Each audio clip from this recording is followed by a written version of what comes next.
the second problem you might solve is another object. This was, of course, a wheel-thrown demo that I did.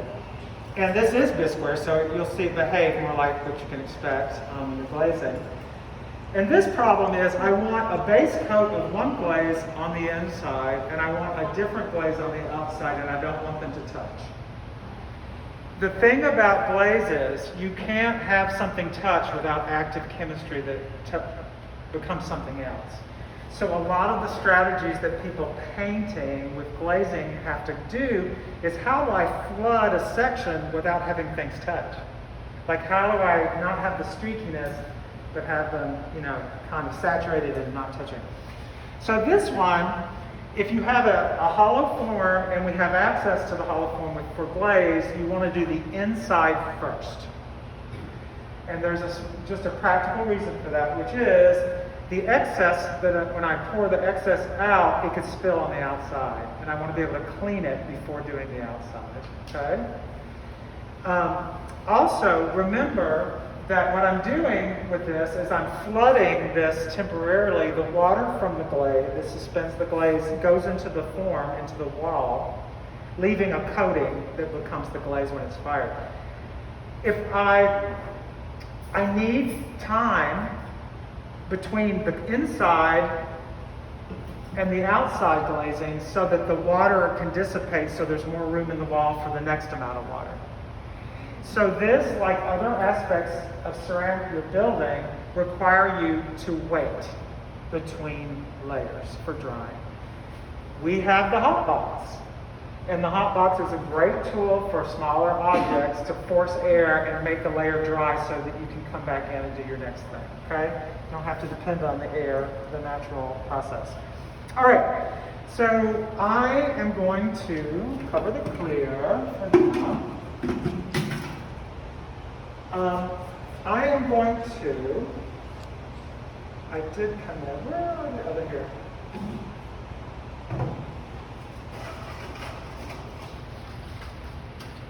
Okay, I have these two guys.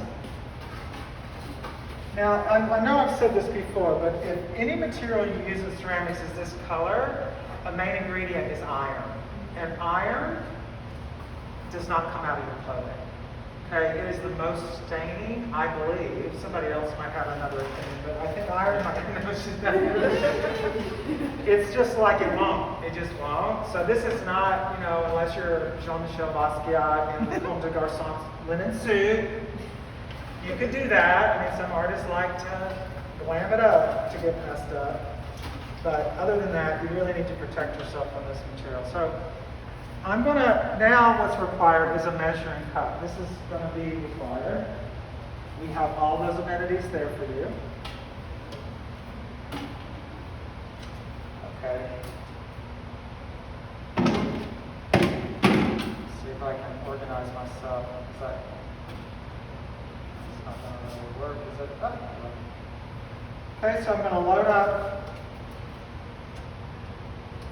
mixed glaze into the cup.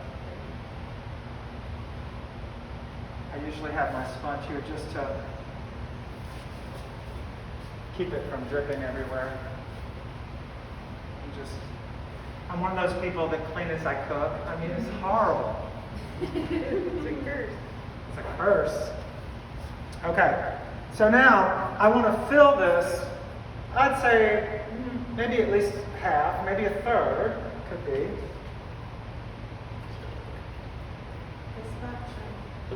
And, now I'm going to start rolling it. And then slowly.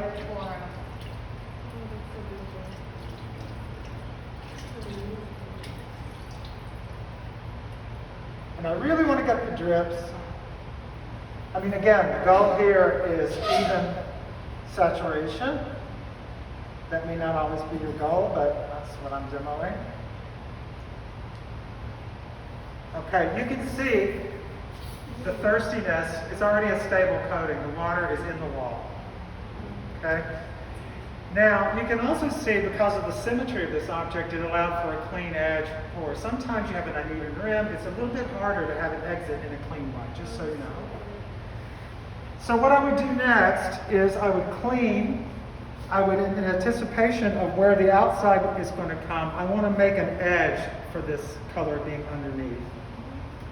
And I would have clean water and another kind of sponge. Almost all raw glaze can just be removed with a sponge and a little water. Okay, this you'll see because of the iron will leave a little stain. But you know what? I don't mind some of these overlays. You know, you're always in ceramics, maybe this is all art making. It's not really about never having problems, it's about solving a problem and moving on to the next problem. And in a studio life, you get to create what the problems are.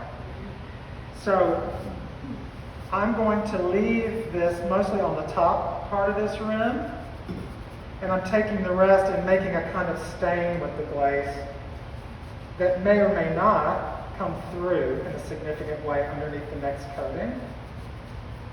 Should we be wearing gloves while working with colored glazes? Probably so. I forgot to do that. Thanks for busting me on that. I always like to say, I'm old and used up, but I want to protect your lives.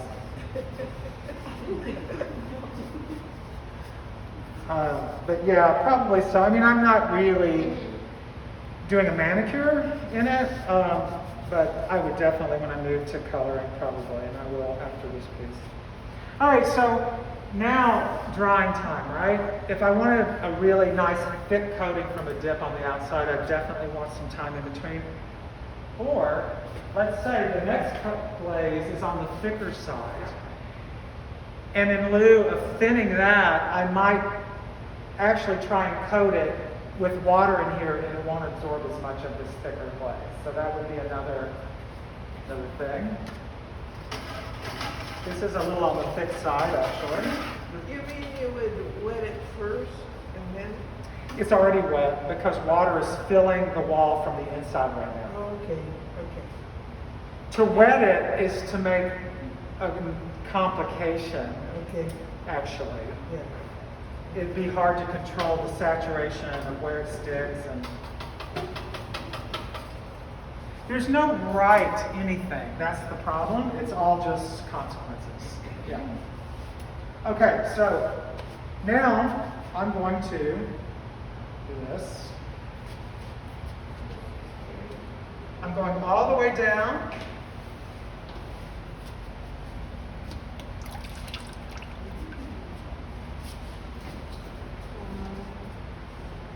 What if we lose our grip and lose our thick form? Well, you just have to fish it out of there.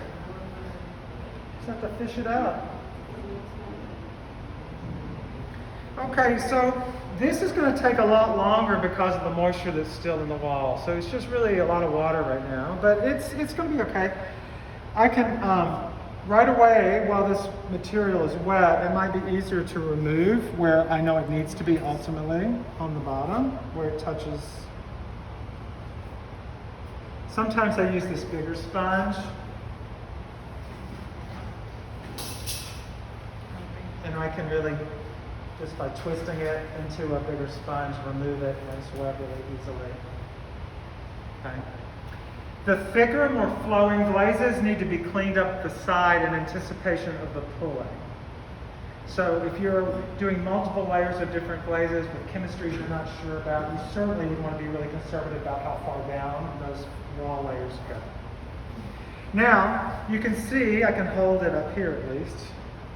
I did pretty well, but there's still a little bit on the rim that I want to take care of. I want to make sure it's all coated. So now I'm going to do exactly the opposite of what we were doing and trap air so it just goes on the rim and not deeper into the form.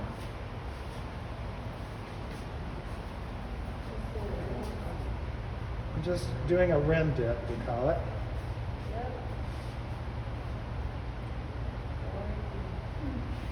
Okay? So you just did with just Yeah, I just had a little space. There's a little overlap, so there'll be a little chemistry at that area, which I don't mind. I'm kind of interested in that. Okay, and so that is that problem. Still a simple problem, right? Now, on top of a base glaze, there could be moments, splashes, designs. Some areas have more coating. You know, I can just start there and build on that with more expressive things. Okay, the final thing about pouring and dipping is a large object that doesn't fit in your glaze container. Okay, let's talk about that. And I have one right over here, I think.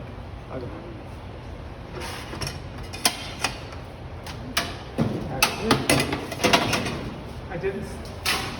Okay, this will work. Okay, let's pretend like this is a bisque form, and clearly there's no dipping in here, right? Oh dear.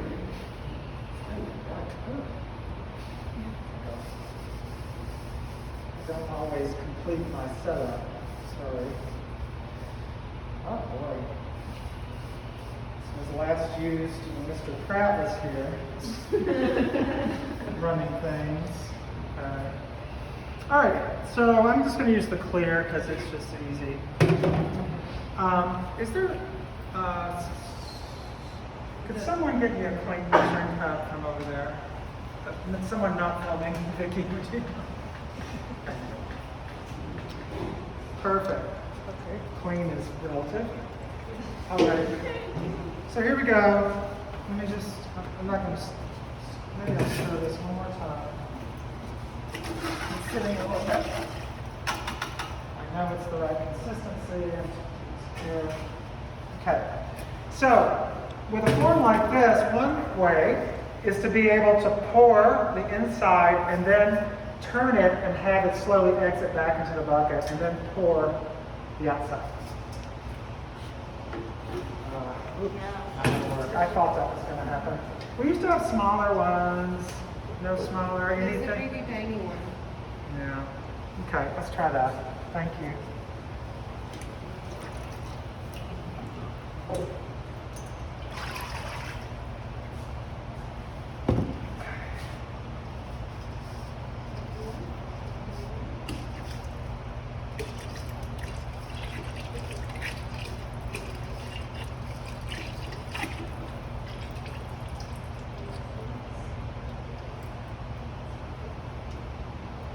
Okay, again, this is not behaving like ceramic because it's metal.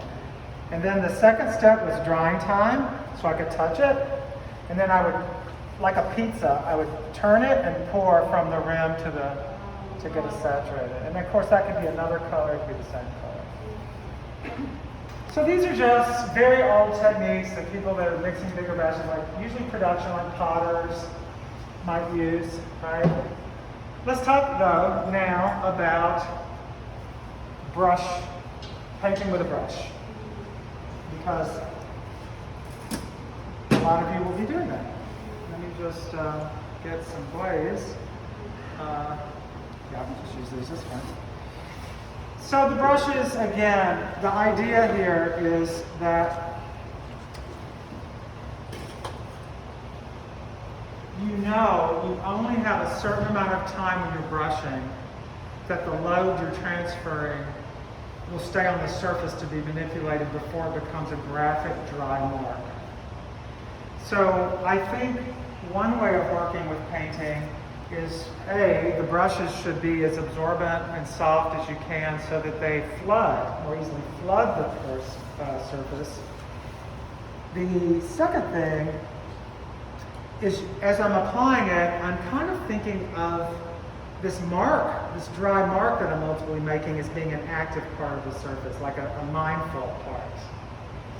So I'm going to work on this thing a little bit.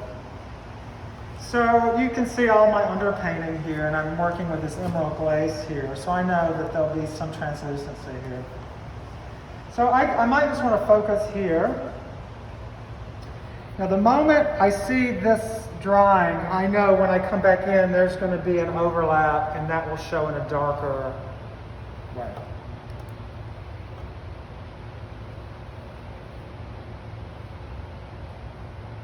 Okay, it's a very thirsty thing. I did not glaze the inside of this, which I probably should have.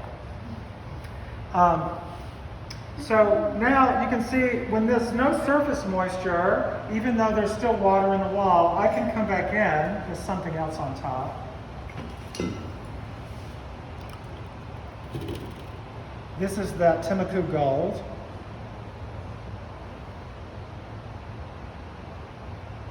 Okay, so I'm building these thinner layers with different, like sandwiching different glazes, and there will be some unexpected things that happen according to what I'm using. So I would want to pay attention. I want to remember that I use this Timaku Gold over the emerald. I just want to capture that because I'm really seriously interested in the new thing that's created chemically from it. I don't really know. Other materials that you might use, with a brush you can really control where these sections of flooded areas are really easily, right? You can prevent things from overlapping so that they have that unique chemistry on an area. These colors that look similar to the underglazes, they're in the little lock-up cabinet. The doors are open there. It's a gray cabinet. They're a commercial glaze called Concepts Glazes. And there are tiles over there for them. So they're not clay-based like the underglazes. They melt into glaze. It's with brighter palette of color. They melt at lower temperatures of low fire, and they like our bisque temperature in the glaze, and they also melt, again, they hold their color at our higher temperature. So they have the flexibility of when you use them. Do they use bucket glazes to go fire? I'm sorry, say that all again? Do the bucket glaze, is that low fire? This is all what we call high fire. Yeah. So at higher temperatures, these will be really glossy with some translucency, but bright colors. So you can use them in conjunction with these. You can broaden your palette, but these are not designed for dipping and pouring. They're all brushable, okay? So let me just get some going here.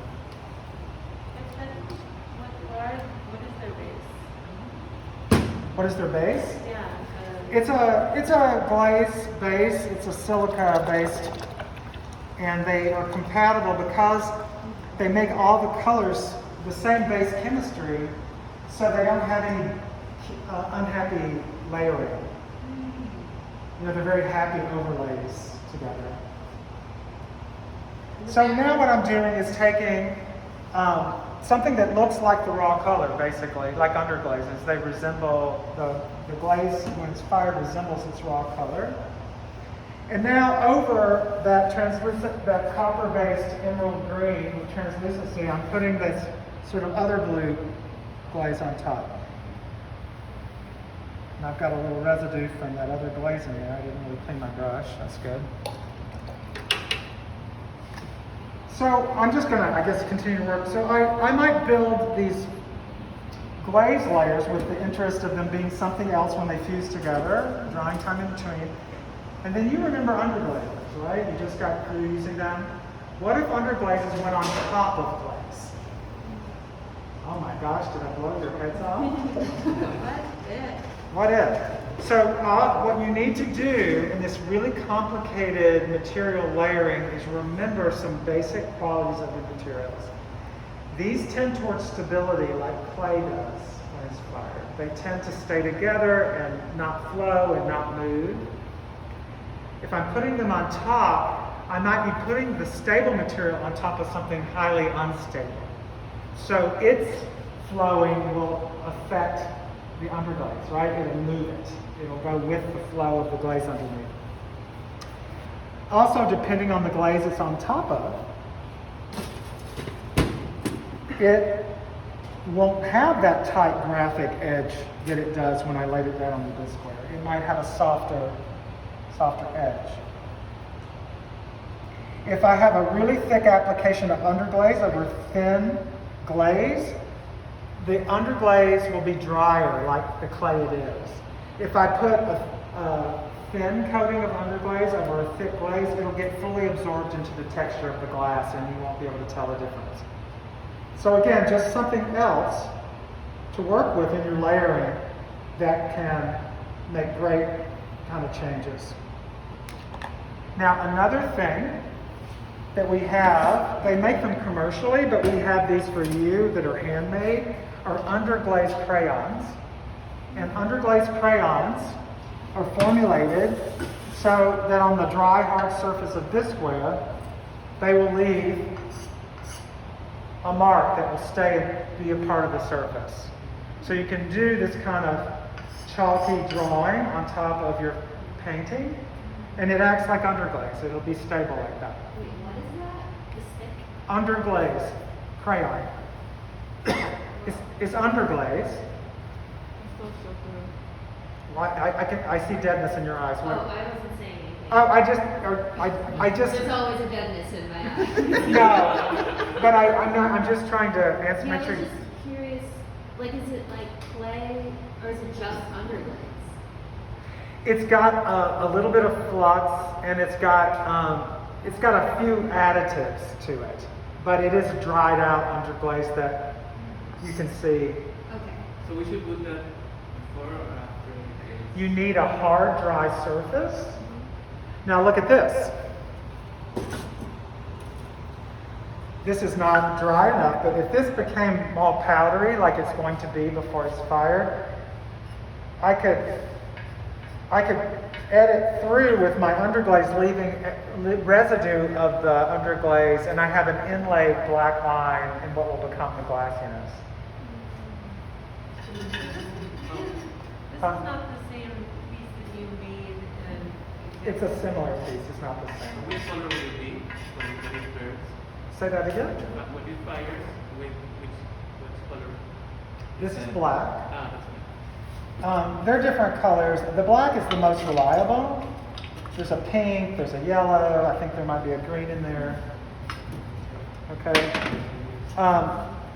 What you usually want as a medium general amount of a coating thickness to get to a saturation is the thickness of a dime. Okay? That is a rough guide toward saturation. Anything thicker than a dime is going to encourage movement, more movement, flowing, chemistry. Anything less than a dime is going to have more of the clay come through and less of a glassy seal. And you might want that. You might want something that is usually a shiny sealed thing to have more of a dull matte quality with just a little bit of glaze residue. And all of it's fine, but that might give you a guide. So whether you're doing a dip, a pour, or building different layers with brushes, make sure the raw coating that you're leaving is around the thickness of a dime to get the maximum glass coating as a fired surface. And another last thing I'll leave you with this brushing is some glazes are great as stains before putting something on top of them. And so the ones that are the best are the ones that have more metal, because when you wipe it away, it leaves more of a fluxing agent. So we have a bronze glaze that's sort of metallic. I don't know where it is, maybe here. Black. The bronze is over there in the corner. It's one of the skull and crossbones ones. So what makes it toxic is really just that it's got so much metal. That's not it. We don't have a test for it. We have it's a glaze that is, when it's thicker, goes kind of gold, like a satin gold metal surface, and when it's thinner, it looks like bronze, like a brown. Is it here? Sorry, you got. Oh, here it is. Yeah. This, if you did Mona Lisa with a small brush and underglaze, bye-bye Mona Lisa, right? This just covers everything. It's just completely opaque. But the thickness comes from thicker, and this more brown edge, that bronzy edge, it comes from where it's thinner. But this is a great one to use where I would just put a patch and wipe it away, and all the metals that go into this glaze will become a flux and a chemistry underneath with another coating and make a kind of reveal. So the thing about metals is they're also fluxes at our temperature. So all of the metals that we have, all the metals in these glazes will have that interactive with other layers of glaze. Okay. The last thing, Why, yeah. why is it toxic? What makes it toxic is all the metal. It's like got every metal in it to So we make have it. to make sure it works. Gloves, and it's not one for a functional surface. If we have a skull and crossbone, it's one of the ones that you probably shouldn't put inside the teacup unless there's a favorite politician you're serving tea to. Then we might do If it we're then. painting with a brush, can we mix a few glazes on a palette and use them to experiment? That's a wonderful question. No. Each one of these has a unique chemistry, and to wet mix is to change all of that. So the way to get to the overlays is distinct layers with drying time in between, and then they melt together to make the new thing. That's the drying time business. These glazes never turn. I mean, it's nothing. For everything I say don't do, if you do it, you might get to something extraordinary, to be honest. But just in general, these are not designed for pre-mixing. They just won't usually work out very well. Yeah. Is this a good time to talk about that multiple firing that you were mentioning?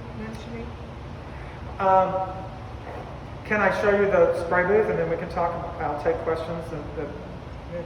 that I left you with. Yes. So let's move over to the sprayer. I've got everything. Yeah, sure. Can you leave places You can, but they're not archival. so it's a It's a very powdery, unstable surface that is greatly affected by water. So I would say that it's sort of like unfired clay. You know, if you keep it dry and away from blunt trauma, it might last 100,000 years. I don't know. It could, but what happens in the chemistry of the kiln that makes it more archival as an object. And the color basically the same. I'm guessing unless there's a shelf life of the raw materials that went into the solution that might change. You know, maybe there would be some change, I don't know. I'm not really around unfired glaze for long enough to, I don't know, that's a good question. We have to ask archaeologists. Yeah, or a geologist even. Yeah. Okay.